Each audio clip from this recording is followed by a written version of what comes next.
Video recording करते हैं मारने की, मुसलमानों की। ये ग्रुप में मारते हैं, 1 to 1 कभी नहीं आते, हर ये पूरे।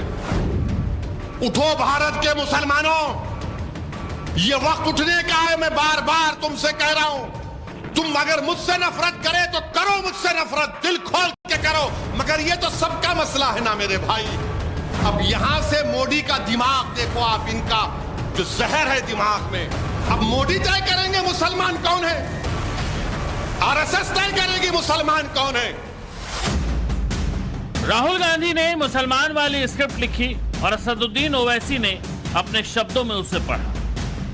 मदनी भी मैदान में उतर आए और मौलानाओं ने मोर्चा संभाल लिया।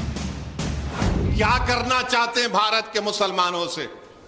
मैं हमेशा कह रहा हूं, लोग मेरी बात को जज्बाती कहकर उड़ा देते हैं। याद रखो, हिटलर ने भी यहूदियों का खात्मा इसी तरह से किया था।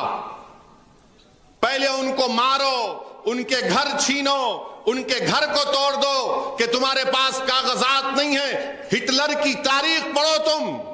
हम ये कहते हैं कि इसकी ज़रूरत ही नहीं है, हमें तो इसकी ज़रूरत नहीं है। और हम ये समझ रहे हैं कि अगर इसको किसी भी तरीके पर रखा जाएगा तो जो तबका जो लोग लेकर के आ रहे हैं, जिनके दिमाग के अंदर नफरत है, सियासत है, फिरका परस्ती है, ताज्जुब है, वो लोग ला रहे हैं इसको खाने के लिए। जब किसी मुसलमान का मॉब लिंचिंग होता है तो वही कायद लोग बोलते हैं, वही लोग बोलते हैं राज्यसभा में, ये तो मैन हैंडलिंग है, एक एक्सीडेंट है। अरे कितनों में जमीन बेच लेते हो?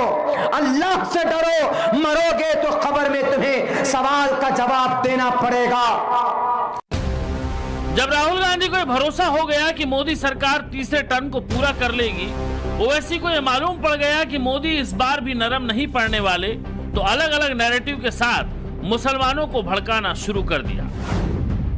वक्फ बिल को मुद्दा बनाया, बहाना मॉब लिंचिंग का किया और गुस्सा बुलडोजर पर निकाला।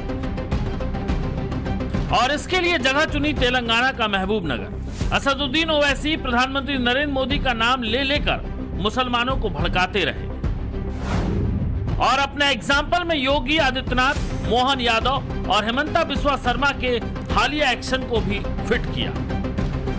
बीजेपी हरियाणा में हराना है उसको वहां पर इंशाअल्लाह ताला। कश्मीर और जम्मू में खास तौर से बीजेपी को हराना। और याद रखो मुसलमानों, तुम अगर यही समझोगे कि हम नहीं उनको है, फुला है, अरे है बाबा, मगर तुम्हारे दरमियान में भी से थोड़े दीवानों को पैदा करो, थोड़े दीवानों को पैदा करो जो तुम्हारी लड़ाई लड़ सके। वैसे तो मंच all India Muslim personal law board का था, लेकिन ओवैसी की भाषा बहुत हद तक राहुल गांधी से मैच कर रही थी। और इस सीक्रेट स्क्रिप्ट का खुलासा नहीं होता अगर ओवैसी हरियाणा और जम्मू कश्मीर के चुनाव में बीजेपी को हराने का जिक्र नहीं करते, क्योंकि इन दोनों ही स्टेट में ओवैसी की पार्टी का कोई वजूद नहीं। बीजेपी की अगर किसी से टक्कर है तो वो कांग्रेस है। और इत्तेफाक देखिए, ऐसी ही टोन मुस्लिम मोहल्लों से भी सुनने को मिल रही है, जहां मौलाना रात के अंधेरे में भीड़ बुलाकर माइक पर जोर जोर से चिल्ला रहे हैं, अपने रसूल की इज्जत और हुर्मत के लिए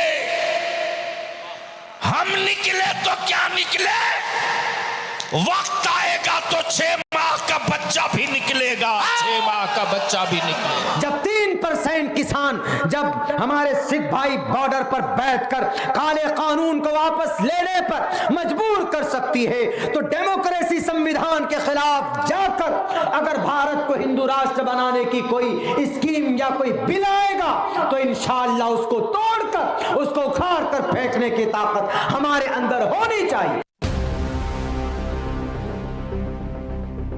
योगी बांग्लादेश में अत्याचार देखकर अगर हिंदुओं को एक होने को कहते हैं, तो फिर दिन रात मुसलमान मुसलमान चिल्लाने वाले ओवैसी को तकलीफ क्यों होती है? मोदी अगर वक्फ बोर्ड में सुधारों की तरफ कदम बढ़ाते हैं तो फिर कांग्रेस उसका विरोध क्यों करती है? क्या मोदी और बीजेपी के खिलाफ पर्दे के पीछे कोई सीक्रेट एजेंडा सेट किया जा रहा है? मौलाना अपनी तकरीर में मुसलमानों को सड़क पर निकलने को कह रहे हैं, जबकि ओवैसी भी देश भर में वक्फ बिल के खिलाफ जलसे करने का फैसला ले चुके हैं। फेक नैरेटिव सेट कर रहे हैं कि मुसलमान अगर नहीं जागे तो अभी वक्फ की जमीन की लड़ाई है, कल के दिन उनकी मस्जिदों और घरों पर भी यही संकट मंडराने लगेगा। अगर आप महबूब नगर में किसी एक दरगाह में जाकर उर्स में फूल पेश कर रहे हैं, किसी खानखा में बैठकर अल्लाह का जिक्र हो रहा है, तो मोदी ये कह रहे हैं कि तुम वक्फ यूजर नहीं है, कलेक्टर तय कर देगा ये गवर्नमेंट की प्रॉपर्टी और छीन लो इनके हाथों से। ये वही ओवैसी हैं जो राहुल गांधी को हैदराबाद से चुनाव लड़ने का चैलेंज कर चुके हैं, मगर उनकी भाषा में अचानक जिस तरह का बदलाव आया है उसके कई मायने निकाले जा रहे हैं। ओवैसी ने मोदी को हराने के लिए इंडी गठबंधन को समर्थन देने का ऐलान कर दिया था। राहुल गांधी के जाति जनगणना वाले बयान को ओवैसी सपोर्ट कर चुके हैं और खुद कांग्रेस ने भी ओवैसी के खिलाफ हैदराबाद में कैंडिडेट नहीं उतारा था। बात जब वक्फ बोर्ड में सुधारों की आई तो वहां भी दोनों की सियासत में समानता दिखी। राहुल मोदी के खिलाफ थे और ओवैसी भी मोदी के खिलाफ।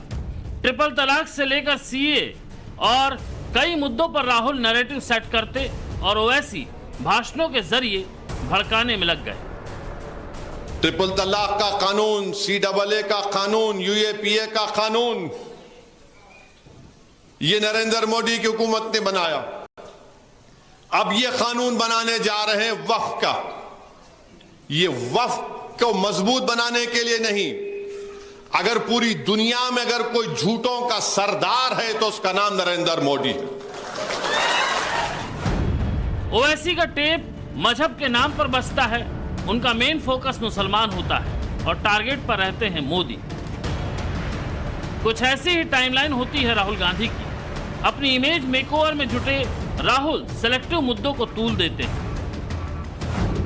जब मुसलमान से जुड़े टॉपिक को उठाना होता है तो राहुल शब्दों में कोई हेरफेर नहीं करते, डायरेक्ट मुसलमान लिखते हैं। लेकिन जब बात हिंदुओं की आती है तो ओबीसी, दलित और आदिवासी में बांटने लगते हैं। गौर करने वाली बात यह है कि राहुल अब हरियाणा और महाराष्ट्र को लेकर ज्यादा तूल दे रहे हैं, जहां इसी साल चुनाव होने वाले हैं। मुसलमानों पर जॉब का दरवाजा बंद कर दिया गया। मुसलमानों का रिजर्वेशन तो गोया एक गाली समझती है हुकूमत उसको। तो हम तो तुमको कोई रोजगार नहीं देंगे। ये बहुत ही खतरनाक कानून है। हमारी मस्जिदें, हमारे मदरसे, हमारे कब्रिस्तान, हमारी दरगाहें, ये सब के सब गैर महफूज हो जाएंगे। इसलिए हमारी आप सब हजरात से दरख्वास्त है कि इस मसले को बड़ी अहमियत के साथ लें। हमारे मुख्यमंत्री जी ने भी कहा कि बटोगे तो कटोगे, और उन्होंने उदाहरण दिया बांग्लादेश का, और ये सही भी है। 1947 के अंदर भी हम बटे तो हम कटे, और आज भी राहुल गांधी और अखिलेश यादव जी हिंदुओं को जिस तरह से जाति के नाम पर बांटने का प्रयास कर रहे हैं वो खतरनाक एक मोड़ है। सवाल यह है कि ओवैसी मजहब की जिस दुहाई के नाम पर मुसलमानों को भड़का रहे हैं, क्या उससे उनकी सियासत को आकार मिलेगा? अपनी पार्टी के इकलौते सांसद के तौर पर ओवैसी आज भी पार्टी के लिए संघर्ष कर रहे हैं, और मोदी के रहते हुए यही राहुल गांधी भी ऐसी ही नाकाम कोशिशों में जुटे हैं। ये अलग बात है कि मुस्लिम मोहल्लों में उनके इस नैरेटिव पर बहुत एक्सपेरिमेंट किए जा रहे हैं, जिनका मकसद ही मोदी की इमेज को नुकसान पहुंचाना है।